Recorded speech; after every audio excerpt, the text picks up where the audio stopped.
Gustavo, quais são as reflexões necessárias a respeito do posicionamento do governo brasileiro, mas focalizando na figura do presidente da República, que tem adotado esse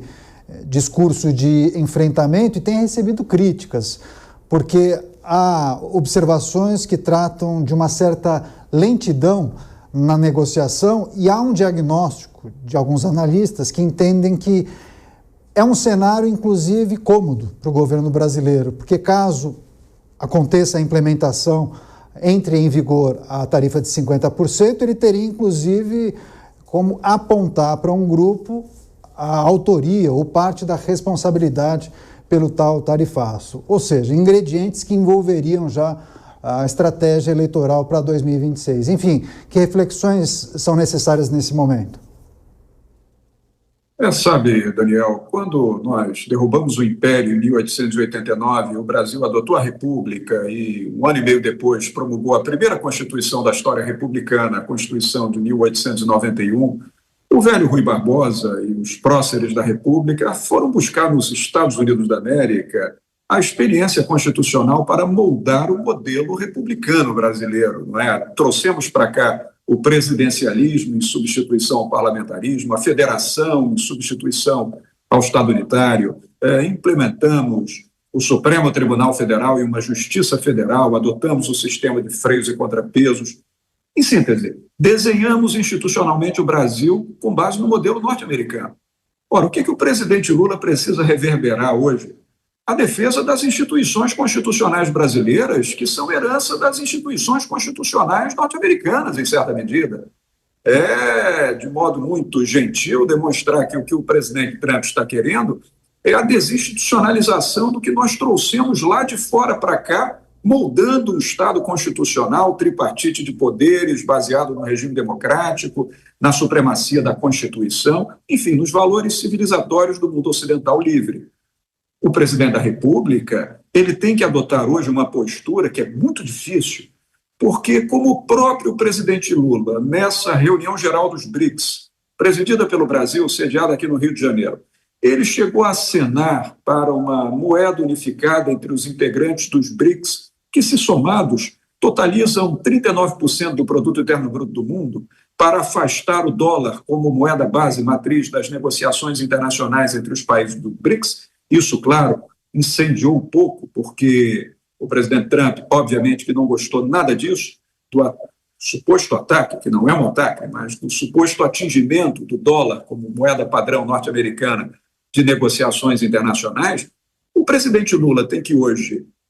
unificar o entendimento brasileiro, fazer-se o grande líder do Estado Nacional, inclusive consultando as bases empresariais brasileiras para colher as sugestões decorrentes das suas demandas, o que é importante para se mostrar efetivamente o chefe de Estado e chefe de governo, não líder apenas do seu eleitorado, mas líder de todos os interesses nacionais do Brasil,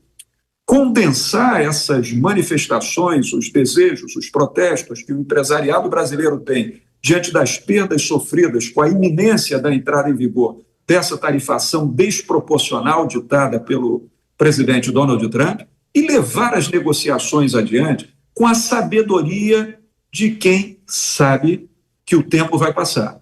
e que as coisas vão se ajustar, porque o próprio presidente dos Estados Unidos da América não vai aguentar por muito tempo a manutenção desse tipo de tarifação.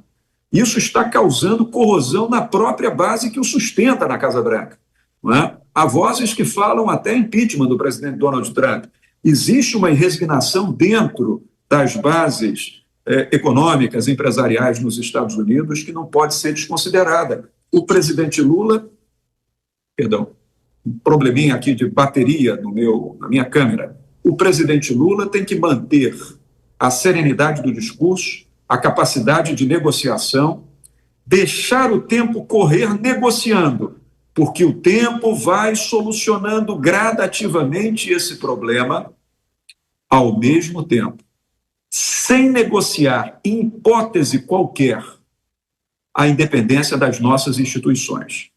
As nossas instituições são baseadas no modelo constitucional que ganharam solidez nesses 36 anos de vigência da nossa Constituição da República, se as instituições norte-americanas estão fragilizadas a ponto de acontecer o que aconteceu recentemente na história deles mesmos, haja vista o caso ocorrido em janeiro de 2021 na cidade de Washington, o Brasil não. O Brasil está demonstrando que, quando se tentou reproduzir, 2 anos depois, em 2023, a tentativa de derrubada das instituições democráticas, o Brasil está respondendo com firmeza, com o sistema de justiça criminal, preservando a autoridade da lei penal, aplicando a legislação em defesa da supremacia constitucional e do Estado democrático. O presidente tem que mostrar a inegociabilidade dessas instituições e deixar isso muito claro, e, a partir daí, ouvidos todos os segmentos da sociedade brasileira, inclusive o segmento empresarial,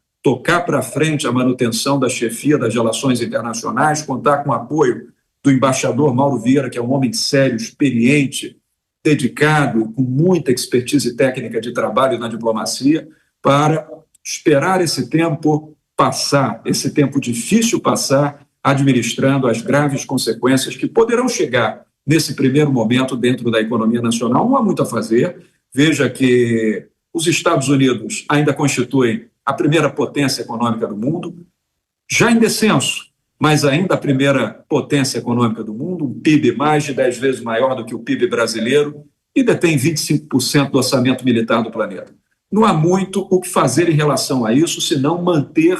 as conversações dentro das mesas regulares de negociação, dentro do devido processo legal internacional, mas contar com o fato de que a oposição a esse tarifaço, a essa represália, a essa admoestação absolutamente desproporcional, até um pouco infantilizada, isso também encontra a resistência de importantes segmentos dos Estados Unidos e nós temos que contar com isso.